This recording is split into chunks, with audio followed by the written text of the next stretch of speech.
नमस्कार, यालसा.com में सभी का स्वागत है। साक्षात्कार संख्या 748 आज हमारे साथ है महेश जी बीचर, सिंहासन से वर्तमान में दुबई में कार्यरत हैं, जिनको जनरल कॉन्ट्रैक्टिंग LLC है, उसमें असिस्टेंट ऑफिस असिस्टेंट के तौर पर कार्यरत है। क्यों जी, टाइम देने के लिए बहुत बहुत धन्यवाद। आपको और आपकी टीम के लिए मैं बहुत बहुत आभार व्यक्त करता हूं, और आपने इतना समय निकाल के हमारे पास पहुंचे हैं, उसके लिए मैं बहुत बहुत कोटि कोटि आपको प्रणाम जी। आपका भी आभार। और आगे बढ़ने से पहले नियमित से बता दो, एक तो वीडियो यालसा.com संपत्ति रहेगा, इसमें कुछ आप जिम्मेदार होंगे, इसका कोई भी व्यवसाय पे मालिक नहीं होगा। एक बार इंटरनेट पे एडिट के प्रोडक्ट उठाएंगे, ठीक है? ठीक है। तो शुरुआत करें परिवार से, परिवार परिचय। माता पिता का नाम? मेरी माता जी का नाम बिमला देवी है, मेरे पिता का नाम है मदन लाल जी बीचर है, मेरे दादाजी का नाम है बाबूराम बीचर है, मेरी दादी जी का नाम है जानकी देवी है। ठीक, और पीछे याद है? पीछे तो अभी इतना मैं गहराई में नहीं गया। आपके बुजुर्ग कहाँ से आए वो पता है? और जैसलमेर से आए थे। जैसलमेर से? जी सर। अच्छा अच्छा अच्छा, हाँ ठीक है। और ननिहाल कौन सी जगह है? ननिहाल हमारा हम लोग जैसे ननिहाल बोले तो माँ का गांव कोलसिया है। कोलसिया, हाँ ठीक है। और नाना जी का नाम? नाना जी का नाम है,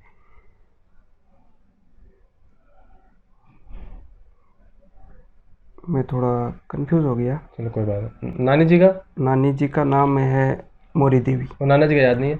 नाना जी का याद है, लेकिन मैं ध्यान में नहीं बता दें। हाँ ओके जी। और ससुराल कौन सी जगह है? ससुराल मेरा जिगर है, छोटी जिगर। सास ससुर का नाम? मेरे ससुर का नाम याद है मेरे को, प्रमु जी। और सासू जी का मेरे को याद नहीं है जी। धर्मपत्नी का नाम है शारदा देवी जी। और बहन भाई कितने हैं? बहन भाई हमें 2 भाई है, 2 बहनें। 2 भाई 2 बहन। नाम सबके बताएं। मेरा नाम महेश कुमार है, और मेरी बहन का नाम सावित्री देवी है, उससे छोटी बहन का नाम सुबिता देवी है, और उसके बाद में मेरा भाई है बलबीर, जो फिलहाल सीकर में वोडाफोन कंपनी में काम करता है, जियो का। ठीक। और वोडाफोन कंपनी दोनों करता है, ठीक है। अच्छा, तो धर्मपत्नी का नाम क्या है? धर्मपत्नी का नाम आपने बताया ना, शारदा देवी। बच्चों का बताएं। बच्चों का नाम है, हमारे 2 बच्चे हैं, एक का नाम प्रिया है, एक का नाम सिद्धार्थ है। पढ़ते हैं। एक 5 क्लास में है और एक 3 क्लास में। प्रिय गुरुजी हमारा राधा कृष्ण जी नाम था, जो कुदन से थे। अच्छा। हाँ, उन्होंने बहुत शिक्षा बताई थी, लेकिन मैंने बचपन में 7वीं क्लास में उसमें इधर से इधर निकाल दी, ध्यान में नहीं दिया, इधर से निकाल के इधर सुना। वो कहते थे कि भाई तुम याद करो, मैं तुमको कभी भी याद आएगा। लेकिन मैं दुबई आने के बाद में समझा, ये ऑफिस लाइन में मैं आया तब समझ में आया कि राधा कृष्ण गुरुजी थे, पढ़ लेते तो बहुत अच्छा काम में आते थे। तो कहाँ तक पढ़े आप? मैं 7वीं के अंदर फेल हो गया एक बार। फिर मेरे दादाजी थे बाबूराम जी बीचर, उसने बोला कि भाई तुम बेटा और पढ़ो। लेकिन मेरे पिताजी के बड़े भाई थे कुल्लाराम जी बीचर, वो आर्मी से रिटायरमेंट थे, तो उन्होंने बोला इसको टेलर का काम सिखाओ। तो मैं सीकर में अपना तबेला रोड के ऊपर सुरुचि टेलर्स के नाम से एक दुकान है। अच्छा। तो मैंने वहाँ पे 8 साल काम किया, और आज भी मेरे पास मशीन है जो हमारे इधर कबाट में पड़ी है, और हमारे साथी लोग हैं उनके भी मैंने कपड़े बनाए हैं। हाथ की कारीगरी है ना वो? ये कारीगरी है, वो मेरी मेहनत है, वो मेरी एक कला है, होनी चाहिए। हाँ, कोई न कोई कला में होना चाहिए। ये जिनको मैं 2006 में आया था। अच्छा। मैंने कपड़े सिलाई भी किए हैं, स्टोर कीपर का काम भी किया है, टाइम कीपर का काम भी किया है, हेल्पर का भी काम किया है, मेसन का भी किया है। लेकिन आज मैं जिस पोजीशन पे हूँ दुबई में, मैं बहुत बड़ी खुशी पे हूँ, आत्मसंतुष्टि है। हाँ। तो वो बातें अभी आजीविका में आएगी। हाँ। पहले मैं 2-4 बातें और बोल लेता हूँ। जी बोलिए। आपका प्रिय मित्र? मेरा प्रिय मित्र अभी तो फिलहाल रूम में रह रहे हैं, तो राजेंद्र जी है हमारे, और मेरे बेड पे सोते हैं, मेरे बड़े भाई समझो वो हैं। और प्रिय मित्र तो जैसे आप घूमने के लिए आ गए, आज हमारे प्रिय मित्र आप ही हो, समझो। ठीक है। तो खान पान में विशेष कोई रुचि? खान पान में विशेष मेरी सबसे बढ़िया रुचि है, जैसे दुबई तो एक अलग चीज़ है, और अपना मारवाड़ का खान पान समझे तो जैसे राबड़ी, रोटी है, दलिया है, खिचड़ी है, वो सबसे बड़ी अच्छी लगती है मेरी। पुरानी चीज़ में मैं बहुत बड़ा विश्वास करता हूँ, और मेरे को पसंद भी अच्छा है। तो फलों में सबसे अच्छी मेरे को सेव लगती है। और फूल में तो गुलाब है। गुलाब का, ठीक है। कोई भ्रमण की जगह बताएं जहाँ गए आप? भ्रमण के अंदर मैं जहाँ तक गया हूँ तो माउंट आबू है अपना, जो गुजरात में पड़ता है, आबू रोड पे। वहाँ तक मैं घुमा हुआ हूँ और बहुत बढ़िया जगह है, बहुत अच्छी पर्यटक स्थल वहाँ पे भ्रमण करने के लिए आते हैं। माहौल को सुंदर जगह है, बहुत अच्छी जगह है, वहाँ तक मैं गया हूँ। ठीक है। और कोई तीर्थ यात्रा में? तीर्थ यात्रा में अपना जैसे लोहागढ़ धाम है, लोहारगढ़, हाँ, वो 24 कोस की परिक्रमा है और उसका मतलब है किलोमीटर में देखे तो 72 किलोमीटर बोलते हैं उसको। वो मेरे को बहुत अच्छी लगती है भ्रमण करने के लिए, जाना चाहिए कभी टाइम मिले तो। हाँ। और साहित्य में रुचि रही है? साहित्य किताबें में लेखन पढ़ने में कुछ?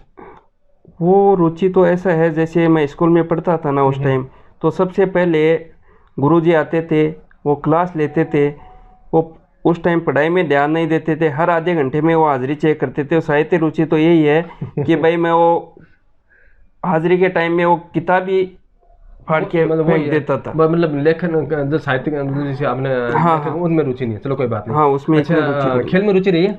खेल में रुचि मेरी इतनी अच्छी है, कबड्डी के अंदर मेरा अवार्ड लेके आया हुआ है कुशलपुरा गांव से, और अपने पास सिक्कर है चैनपुरा दादली है, वहाँ से भी मैं दौड़ में बहुत अच्छे अवार्ड लेके आया हूँ। अच्छी बात है खेल में। हाँ। फिल्मों में रुचि रही है? फिल्मों में देखो साहब, सबसे पहले मैं एक फिल्म देखने गया था जो सम्राट में लगी थी, जय सालासर हनुमान, लेकिन उधर गया तो वो दूसरी फिल्म थी, वो मैंने देखा नहीं, वापिस आ गया। नहीं, कोई फिल्म प्रिय, काफी फिल्में देखी हैं, तो कोई प्रिय फिल्म है तो आपकी? प्रिय फिल्म मेरी है वही जय सालासर हनुमान और जय जीण माता जी। कोई प्रिय नायक नायिका फिल्मों वाले? फिल्में वाले नायक में तो अमिताभ बच्चन जी है हमारे। नायिका? नायिका तो अभी क्या बताएं अभी आपको, ऐश्वर्या राय जी। ऐश्वर्या राय, ठीक है। नहीं ठीक है, पता चलेगा, घर वाले पूछेंगे अच्छा तो फोटो वगैरह रखते हैं बटुआ में? नहीं रखते? नहीं फोटो तो हम लोग बटुआ में रखते हैं तो अपने माता पिता की रखते हैं, उसी से अपने को जीवन मिला है, प्रेरणा मिलती है, हाँ, संबल मिलता और है, सब कुछ उसी की देन है। जी। उसी के प्रति हम लोग जीवन देखे हैं, और उसको हमेशा खुश रखना चाहिए, मेरी तो यही। वैसे आपके आदर्श कोई जीवन में, जैसे महापुरुष कोई बताना चाहें, जैसे महात्मा गांधी, सुभाष चंद्र बोस, नाम देते हैं लोग आज के टाइम में, तो आदर्श हमारे यही है, वर्तमान हो चाहे कुछ भी हो, आज का टाइम में तो नरेंद्र मोदी जी हैं, जो कर रहे हैं अच्छा कर रहे हैं। तो उनकी क्या बातें आपको अच्छी लगती हैं?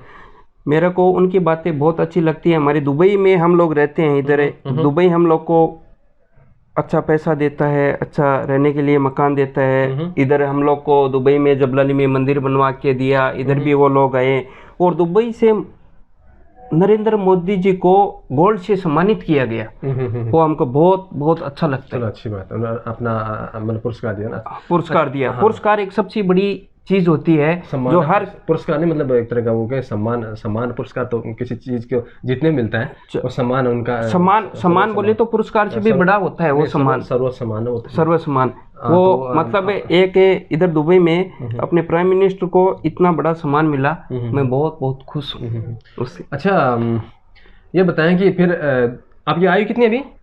मेरी 39 होगी। 39 है ना जी। तो दुबई कौन से साल में आया आप? मैं 2006 में आया। 6 में आया ना, तो आते ही जिनको में लगे? हाँ जी, जिनको में लगे हैं, और जिनको में हैं हम लोग। तो अच्छा है, कंपनी ठीक है? कंपनी हमारा बहुत अच्छा है। मैं पहले मेसन में आया, मेसन के बाद में हेल्पर बनाया, हेल्पर के बाद में मैं टाइम कीपर भी बना, स्टोर कीपर भी बना, और उसके बाद में देखो मैं बहुत सी कंपनियों में काम किया हूँ। इधर ही हमारे कंपनी के थ्रू देखो हमको ये कंसल्टेंट होता है इधर का, गवर्नमेंट का, उन्होंने भी मेरे को सर्टिफिकेट दिया है कि 2 साल है और showcasing professional commendable work attitude है। जी सर। ठीक है, अच्छा है काम है, सिस्टम डॉक्यूमेंट कंट्रोल, ठीक है। ये सर्टिफिकेट है, ये आपकी कंपनी का है ना? ये नहीं, ये दूसरी कंपनी का है, दुबई हिल्स स्टेट। हाँ, हिल्स स्टेट, ठीक है ना? अच्छा, और एक ये सर्टिफिकेट हमको मिला है हमारी कंपनी से, फायर वॉचर का। ये क्या होता है? फायर वॉचर मतलब बोले तो जिधर भी कोई समस्या हो, कोई आग उग लग जाती हो, उसको बुझाना हो, और इसके लिए। और वो क्या है? वो तो इसका ही एक कॉपी है। चलो ठीक है, ये ओरिजिनल चीजें हैं बाद में जो मैं संभाल के रखा हूँ। अच्छी बात है, कोई बात नहीं। जी जी। तो यहाँ आके, दुबई में आके आपने क्या चीज़ अलग महसूस हुआ, मतलब क्या आपको भारत से अलग महसूस हुआ? आप ये बताएं कि अगर कोई दुबई में आना चाहे नया आदमी, तो उसे किन किन बातों का ध्यान रखना पड़ेगा? देखो, सबसे बड़ी जिम्मेदारी तो वो आदमी की ये है कि भाई कोई अनलीगल काम ना करे। हाँ। और दूसरी बात, किसी के बहकावे में न आए, कानून के रास्ते पे चले, अपना जो कानून दुबई का है उस रास्ते पे चले। अगर किसी के कोई भी तरह की समस्या हो, कोई भी परेशानी हो, तो जिस कंपनी में आया है उससे मालिक से संपर्क करें। संपर्क करें। अपने हाथ में रहे काम, ठीक है ना? हाँ जी। अच्छा, तो जो जो आशा थी आपकी, जो अपेक्षा थी कि भाई विदेश जाएंगे, ऐसे पैसे कमाएंगे, विदेश में ऐसे ऐसी चीज़ें होती हैं, तो आपको आशा अनुरूप लगी दुबई कि उससे बेहतर लगी, आशातीत लगी कि नहीं, थोड़ा सा यार जैसा देखा वैसा नहीं हुआ? देखो, मैं जैसा देखा उससे भी मेरे को ज़्यादा हुआ, और मैं आज भी दुबई को आई लव यू बोलता हूँ मेरे दिल से। इधर का कानून को, इधर की व्यवस्था को बहुत अच्छा लगा मेरे को, और मैं जिस पोजीशन पे आया आज उस पोजीशन से ऊपर हूँ मैं, और अच्छा काम कर रहा हूँ, अच्छी मेरी सैलरी है। मतलब अपनी जो मेहनत है, अपनी जो है लगन है, उसके लोगों से प्रभावित किया, मेहनत किया, काम करके दिखाया, तो फिर पद पर पहुंचे, ठीक है ना? जी जरूर ठीक सर। है। और आपके गांव के बारे में बात करें, सिंहासन के बारे में, हाँ। तो सिंहासन के बारे में थोड़ा बताएं, गांव कितना बड़ा है, क्या समस्याएं हैं, और गांव में किस तरीके से मूलभूत सुविधाएं हैं कि नहीं है? देखो जी, हमारा जो बोट लगता है वो तो कट्टाथल में लगता है। हम लोग जो बोलते हैं ना बॉर्डर, वो बॉर्डर जो हमारा जमीन है वो तो कट्टाथल में आ जाता है, और हमारा जो घर परिवार है वो पहले जो बड़े बुजुर्ग रहते थे वो सिंहासन में है। आज भी सिंहासन में हमारी मेन रोड पे जमीन है, सब कुछ है, लेकिन हमारा सिंहासन में जो व्यवस्था आज के दिन है, सबसे बड़ी व्यवस्था तो ये है कि भाई हमारे सिंहासन में जो गौशाला बनी है, अच्छा, रामदास गौशाला, बहुत अच्छी है। आज के दिन तो, आज तो 14 तारीख है, मकर संक्रांति का दिन है, बहुत बढ़िया है। उधर बड़े बड़े लोग आते हैं, बड़े बड़े महाराज आते हैं, बड़े बड़े और मंत्री लोग भी आते हैं। तो आपके गांव में सड़कों व्यवस्था है, सड़क से जुड़ा हुआ है गांव? हमारा गांव सड़क से जुड़ा हुआ है, और हम लोग जिधर रहते हैं उधर सड़कें नहीं थी, लेकिन आज भी निर्माण कार्य वो सड़क का शुरू है। अच्छी बात है। हॉस्पिटल है? हॉस्पिटल हमारे गांव में बहुत अच्छा है और अच्छी व्यवस्था है। विद्यालय है? विद्यालय भी है, बहुत अच्छा है, कोई प्रॉब्लम नहीं है, कोई दिक्कत नहीं। गांव में ज़्यादातर कृषक हैं कि गांव में व्यवसायी हैं कि नौकरी पेशा हैं? गांव में देखो हर मिलो जुला आदमी है, जो पहले गांव में रहते थे वो भी किसान लोग हैं, खेतों में चले गए। तो गांव में कोई बड़ा व्यवसायी जिसको बताना चाहिए यार हमारे गांव में ये आदमी बड़ा है, या कोई बड़ा अधिकारी, या कोई बड़ा किसान में कोई नवाचार करने वाला, ऐसा कुछ बताना चाहिए, कोई विशेष है? आज के दिन तो मैं यही कहना आपको चाहूँगा कि भाई हमारे गांव में सबसे बड़ी है गौशाला है, और उसका हर आदमी मिलके सहयोग कर रहे हैं। तो अच्छी बात है, वो तो होनी भी चाहिए। हाँ, क्योंकि सब कुछ अगर जन सहयोग से होता है तो बेहतर है ना। और सबसे बड़ी जन सेवा और गौ सेवा सबसे बड़ा दान वही है। अच्छा, गौसेवा के बारे में बात है तो उसी बात कर लेते हैं। ये जो वर्तमान में देखें गाय की दुर्दशा हो रही है, गांव गांव फिर रहे हैं, किसान भी इधर परेशान है, उनके वो जो आवारा पशु खा जाते हैं, ठीक, गाय होती है आवारा पशु में, ज़्यादा भैंस तो कुछ छोड़ता नहीं जी। तो उसमें खा जाते हैं, फिर उनको नुकसान, तो वो फिर लट लेके जो दौड़ाता है, फिर बाद में वो प्लास्टिक खाती है, फिर वो मर जाती है। देखो इसके अंदर सबसे बड़ी मेरा कहने का तात्पर्य ये है कि भाई या तो गौ पालो नहीं, अगर पालो तो उसका दूध निकाल के पी के, अगर वो दोबारा दूध देने के लिए तैयार नहीं है, गर्भवती नहीं है, तो उसका मतलब ये नहीं कि उसको छोड़ दो। जो गौशाला बनी है उसमें जाओ, अपने हिसाब से 1100 2100 जो भी पैसा है देके उसके अंदर जाओ, पूरी व्यवस्था है, कुछ कर लेते हैं, चलो कुछ तो करो, लेकिन ऐसा नहीं है उसका हम लोग दूध पिए और उसको छोड़ दिया, ये सबसे बड़ी बेकार बात है। इसमें दो बातें, कई लोग तो क्या करते हैं, आपने बताया गौशाला में रखवा देते हैं, ठीक है जी। कई लोग क्या करते हैं कि ऐसे निकाल देते हैं, तो उनको छोड़ दीजिए, लेकिन कई बार देखा गौशाला वाले क्या करते हैं, पैसे ले लेते हैं, गाय वापस निकाल देते हैं।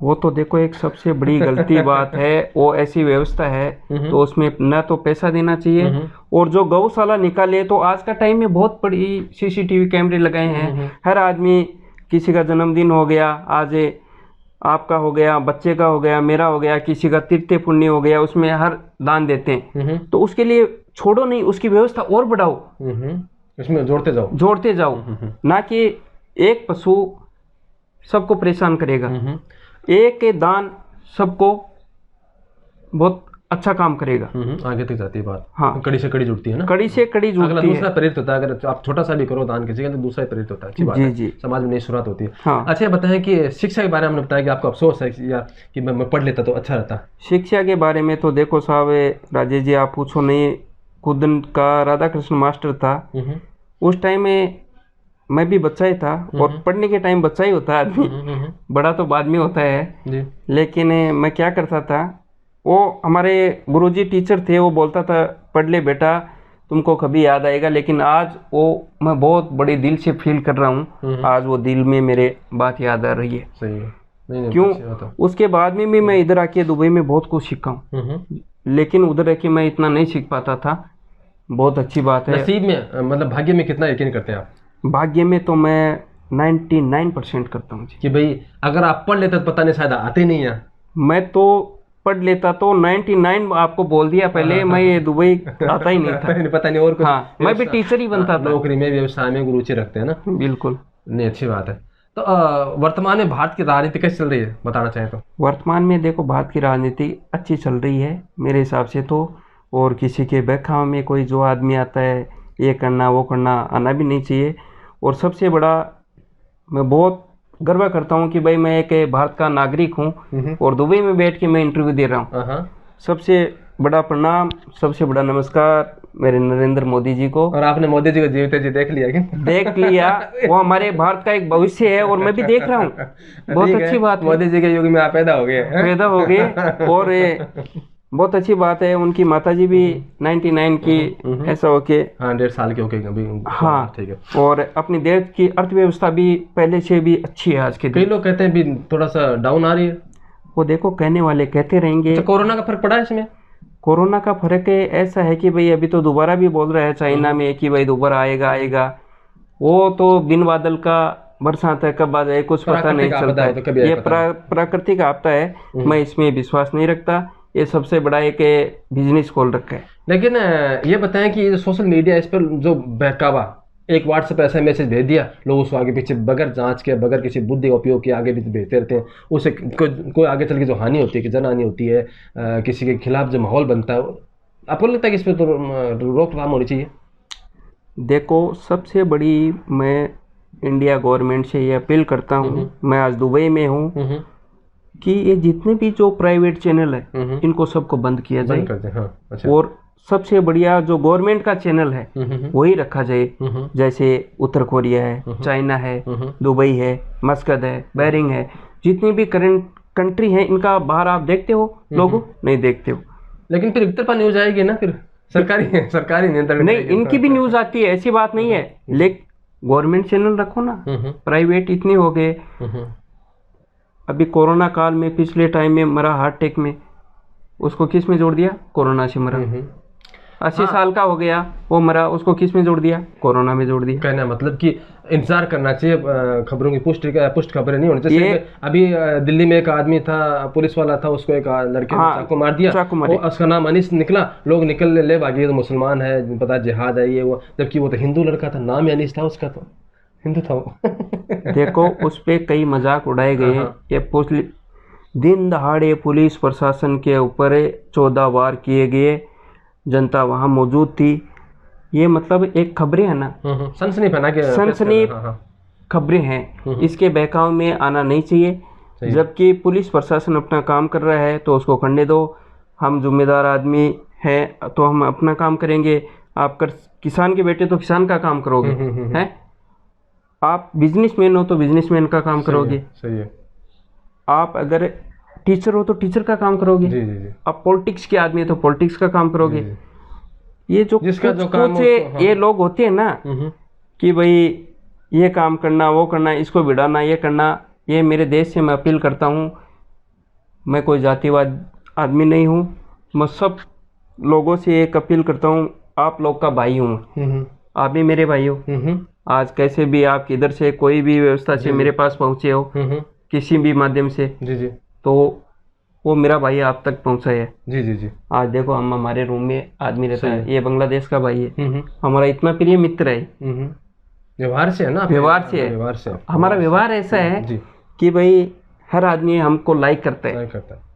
अच्छा, एक बात है कि लोग कहते हैं कि मोदी जी के प्रधानमंत्री बनने के बाद में भारत जो है वो मजबूत हुआ है और विश्व में काफ़ी नाम हुआ है। हालांकि ये बात अटपटी लगती है, कई लोग कहते हैं भारत को पहले कोई नहीं जानता था, मोदी जी के बाद जानने लगे। भारत तो पहले भी था, ठीक है, और ऐसा नहीं है कि सरकारें नहीं आई, ऐसा नहीं कि हमारी सेना नहीं थी, सब कुछ था, लेकिन ये अतिशयोक्ति है। लेकिन फिर भी आपका क्या राय है कि मोदी जी के आने के बाद के अंदर कितना प्रभाव पड़ा है छवि का? देखो जी, छवि ऐसी है, मैं मेरे दिल से, मेरी भावना से ऐसी बात कहना चाहता हूँ कि अगर मोदी से आने से कोई प्रभाव नहीं पड़ा तो इतने देश हैं विदेशों में कितना सम्मानित किया गया उनसे हैं। तो मैं बहुत बहुत बड़ा आभार व्यक्त करता हूं उनका, मोदी जी का। और अपने देश में जितना सेना में शस्त्र नहीं थे, आज मोदी जी ने अपनी ताकत लगा के सेना के पास इतनी व्यवस्था कर दी है, बहुत अच्छी बात है। मेक इन इंडिया का जो प्रोग्राम चला है कि भाई विदेशों पर निर्भर मत रहो किसी भी तरह के आयात पे। हालांकि सब कुछ नहीं हो सकता क्योंकि काफ़ी चीज़ें हमारे पास है ही नहीं, तुम करेंगे।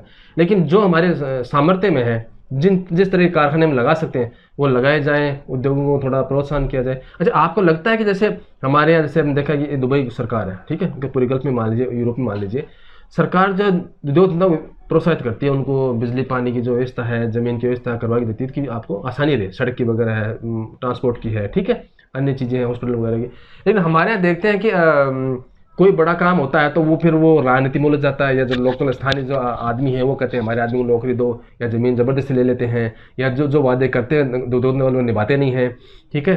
या जैसे मान लीजिए कि बाद के अंदर वहाँ परमिशन तो किसी और चीज़ की होती है और काम करने लेते कोई और कुछ, ठीक है, ऐसे भी कुछ चीज़ें होती हैं। तो आपको लगता नहीं कि कुछ तो व्यवसाय की तरफ से गलतियाँ होती है और बाकी सरकार की तरफ भी कमजोरी होती है? लगता नहीं आपको व्यवसाय निरुत्साहित होते हैं वहाँ? देखो, सबसे बड़ी उपलब्धि इसमें है कि भाई सरकार ने जो वादे किए हैं उनको निभाना चाहिए। गवर्नमेंट में जितनी नौकरियां निकली है, उस पद पे जो आदमी है उसको हर काम पे अपना फोकस देना चाहिए, हर जगह जाके चेक करना चाहिए मेरी ड्यूटी क्या है, किस गांव में क्या है, किस जिले में क्या है, किस पंचायत में क्या है, उस पे हर जगह फोकस देना चाहिए। मतलब निगरानी तंत्र मजबूत होना चाहिए। निगरानी तंत्र अगर मजबूत नहीं होगा तो आम जनता कहाँ मजबूत होगी? तो वर्तमान में तो मजबूत नहीं है अपना। मजबूत में अगर नहीं है तो सबसे बड़ी लापरवाही है वो किसकी? अर्थव्यवस्था अपनी है। अच्छा, एक बात है गुणवत्ता। जैसे क्या होता है कि हम देखते हैं और यार ये चीज़ तो जापान की है, हम कहते हैं अरे भैया हिंदुस्तान में तो एक नंबर की मिलती है, एक नंबर तो बाहर जाती है, ऐसे बोलते हैं ना, हमारे एक तो कहावत है। तो ये बताएं कि वो हमारे लोगों को गुणवत्तापूर्ण चीज़ क्यों नहीं मिलती? भले ही वो किसी चीज़ निर्माण की चीज़ हो, भले ही बिजली के सामान की हो, भले ही खाने पीने की चीज़ें हो, हमें जो है चीज़ों में पैसे दे के भी जो है हमें वो गुणवत्ता नहीं मिलती जो हमारा सामान विदेश भेजते हो या विदेशी जो सामान निर्मित करते हैं हम प्राप्त करते हैं। हमारी कंपनियां उस चक्कर में नहीं है। देखो, सबसे बड़ी पहले बात मैं आपको ये कहना चाहूँगा, जब कोरोना का टाइम शुरू हुआ तो अपने इंडिया में वैक्सीन कम पड़ गई थी, मोदी जी ने बाहर के लोगों को वैक्सीन दी जी। सबसे बड़ा देश आबादी वाला चाइना था, अभी उसके बाद में सबसे बड़ा आबादी वाला देश अपना इंडिया 2023 में बन जाएगा। हाँ। उसके अंदर हम लोग बोलते हैं make in India. Make in India का मतलब क्या है कि भाई इसको मजबूत करो, सुरक्षित करो, हर तरह की सुविधा दो, कोई आदमी गरीब ना रहे और कोई आदमी को ऐसा नहीं प्रोत्साहन, कुछ चीज़ें यहाँ बनाओ जो बनाए जा सकते हैं। मतलब उसका कहने का मतलब यही हो गया ना, मेरा मतलब कहने का ये हो गया, हम बाहर से जो चीज़ लेते हैं वो अपना देश इतना बड़ा है उसमें पैदा करो। अच्छा, अपने आदमी को नौकरियां दो। स्वास्थ्य, देखिए लोग जो है वो नौकरी के पीछे भागते हैं, हालांकि नौकरियां उतनी है भी नहीं, लेकिन जो कर रहे हैं ठीक है, उनका जैसे कि पैसे पीछे भागते हैं, जो वो टाइम कर लो, वो टाइम कर लिया, कभी रात का, कभी सुबह का, कभी खाने का ख्याल नहीं, कभी सोने का ख्याल नहीं, ठीक है। तो आपको लगता नहीं थोड़े दिन बाद में स्वास्थ्य जो डाउन होता है उसमें गिरावट आती है? आपको लगता है कि स्वास्थ्य भी जो है धन है हमारा, कहते हैं ना पहला सुख निरोगी का है, तो यहाँ जो काम करने वाले हैं कई लोग लगे रहते हैं रात में। देखो, सबसे पहले मैं यही कहना चाहूँगा स्वास्थ्य के प्रति, और टाइम बाद में करो, पहले अपना स्वास्थ्य का ध्यान दो। अपने शरीर में कितने अंग हैं, क्या क्या अपने को खाना चाहिए जी, वो प्रोटीन चीज़ अपने को मिलेगी तो हम लोग और टाइम के बजाय हम लोग एक दिन ड्यूटी और ज़्यादा कर लेंगे, जिएंगे भी ज़्यादा, बीमार नहीं होंगे, हॉस्पिटल खर्चा नहीं बचेगा, नहीं होगा, खर्चा बच जाएगा। तो वो सबसे बड़ी उपलब्धि मैं समझता हूँ, और टाइम नहीं करके अपने स्वास्थ्य पर ज़्यादा फोकस देना। एक है नशा, आपने देखा हमारे पंजाब में और जैसे कि आज अभी जैसे एक लड़का उसने मतलब चक्कू मार दिया ना पुलिस वाले को, ठीक है जी, वो तो दिल्ली में मारा गया। बता रहे हैं कि नशे का आदी था वो, मतलब चरस वगैरह, लड़कियां वो कहते खुलेआम जाओ स्कूटर में लाके बेचती हैं। आपको लगता नहीं ये जो चलो ये चुटकी फूटा तो फिर भी चलती थी, कोई बात नहीं, नशा था, लेकिन फिर भी इससे किसी को नुकसान दूसरे को नहीं होता था, ठीक है, अपने शरीर का होता था। लेकिन ये जो ये स्मैक, गांजा, चरस, भांग, पता नहीं भांग क्या, मतलब ये जो है ना, ये हेरोइन वगैरह, ये जो पता नहीं अलग उनके नाम भी अपनी भाषा में कोड वर्ड में लेते हैं वो लोग। तो ऐसा जो महंगा महंगा नशा है, जो 1000 2,000 की छोटी छोटी पुड़ी आती है, ठीक है, वो लेते हैं, उनको होश नहीं रहता है। उसके बाद में शरीर का नाश होता है और रिश्ते खराब होते हैं, पैसों की बर्बादी होती है, पैसा नहीं मिलते, फिर चोरी करने लगता है, फिर अपराध करने लगता है वो। तो आपको लगता नहीं कि ये जो आदत है, ये लत जो है, जैसे काफ़ी सालों पहले अंग्रेजों ने क्या किया था कि चीन के लोगों को अफीम की लत लगवा दी थी, ठीक है। जी ओके, जरूर। उन्होंने चाह नहीं दी थी, मैं मानता हूँ इस हाँ, बात को। तो फिर वो पीढ़ी को बुरा असर पड़ा था, फिर उससे काफ़ी मुश्किल से छुटकारा मिला। तो आपको लगता नहीं कि ये सेम हालात अभी हमारे यहाँ हो रहे हैं? देखो, नशा मुक्ति के लिए मैं सबसे बड़ी आपको एक बात कहना चाहता हूँ। जैसे अफीम है, गांजा है, दारू है, हीरोइन है, जो भी है, नशा चीज नाश का है। वो तो छोटे को तो मालूम नहीं है। जैसे आज मेरे को मालूम है कि भाई मैं नशा करूँगा तो नशे से पहले मैं कुछ और बात बोलूँगा, नशे के बाद में जिधर बैठा हूँ वो बोल दूंगा ये मकान भी मेरा है। हाँ, चांद तारे तोड़ के, चांद तारे नहीं है, सितारे तोड़ के लेके आ जाऊंगा मैं। नशा एक ऐसी चीज खूबी है, हिंसक प्रवृत्ति भी जगाता है, वो जगाता है। वो अंदर की आत्मा है ना, वो मर जाती है और नशा अपना काम करना शुरू कर देता है। होश हवास में नहीं रहता। हाँ, पहले आदमी बोलते हैं, मानसिक संतुलन खो देता है। हाँ, देखो इसमें मैं एक आपको प्रैक्टिकल बताऊंगा। जैसे एक दारू की बोतल है, आप नहीं पीते हो, लेकिन आपके जेब में रुपया नहीं है, मैं बोलूँगा हाँ जी आओ हम पियेंगे, एंजॉय करेंगे। आप बोलोगे भाई नहीं है। मैं आपको ज़बरदस्ती ले गया, आपको एक पैक पिला दिया, आपको अंदर की आत्मा में मर गई, वो दारू का नशा स्टार्ट हो गया। फिर आप बोलोगे मैं जी यार मेरे पास तो 10 dirham है, चलो अच्छा मज़ा आया, कुछ और करते हैं। ऐसा मतलब है, बात आगे रुकती नहीं, बाद में रुकती नहीं है। अच्छा, बात है कि दो चीजें की मतानता है, धार्मिक मतानता और राजनीतिक मतानता। मतलब ये है कि राजनीतिक जो है ना, वो विचारधारा आप सोच समझ के उसको अपने जीवन में उतारते हैं, उसका अनुसरण करते हैं, अलग बात है। लेकिन आप दूसरे पर थोपते हैं और उसमें तर्कों को गुंजाइश नहीं रखते, आप हिंसक स्वभाव अपनाते हैं कि हमारे जो विचारधारा वो सही है, ठीक है, वो राजनीति बताता है।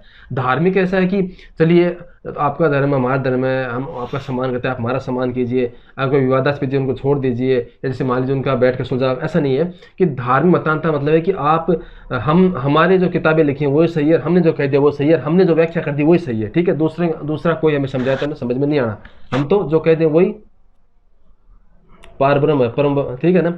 तो ये बताएं कि ये चीज़ें जो है अभी वर्तमान में ज़्यादा हो रही हैं भारत में, देखा ना आपने? जी जी। तो इसका कोई इलाज है? देखो, सबसे बड़ा मैं ईश्वर पे बहुत भरोसा करता हूँ, करना भी और चाहिए। धर्म से बड़ी कोई चीज़ नहीं है। जैसे आज हमारे माता पिता नहीं होते तो हम दुनिया नहीं देख सकते थे, आज हमारे पुत्र हैं तो हमारे बिना वो भी नहीं देख पाते थे। सही है। लेकिन मैं इस चीज़ के ऊपर बहुत बड़ा विश्वास करता हूँ कि भाई भगवान एक पत्थर में है, एक पानी में है, हम जो इस चेयर पे बैठे हैं उसमें है, हमारे दिल में है, हमारे एक कण कण में है। इतना मैं भरोसा करता हूँ। अच्छी बात है इस चीज़ पे। अच्छी बात है। अच्छा, आप अंतिम सवाल आपका। जी बोलिए। आपके जो जानने वाले हैं, जो परिचित हैं, हाँ। रिश्तेदार हैं, जी जी, और आपके सहयोगी जो कंपनी में काम करते हैं वो हैं, हाँ। उनके नाम को संदेश? उसके नाम से मैं संदेश यही देना चाहूँगा कि भैया आज हमारे बहुत बड़े भाग्य से ये जबलाली में आप आए हो, आपका बहुत आभार है। ये हमारे रोम वाले हैं, इनका भी आपके लिए बहुत आभार व्यक्त मैं करता हूँ। ठीक है। नहीं, मतलब संदेश का मतलब है कि आप रास्ते चलो, कानून रास्ता हमारा तो देखो, ये चीजें मतलब हमारे रोम में देखो सबसे बड़ी बात है, हमारे राजेंद्र जी हैं, तो हमारे रूम में कोई भी आदमी नशा करके आते हैं तो उनको गुस्सा लगता है, और धूप अगरबत्ती करते हैं तो बड़े खुश होते हैं। अच्छा, बताओ कि आपने कंपनी में 2006 में है ना? हाँ। तो 16-17 साल हो गए जी। तो कंपनी में ठीक रहा?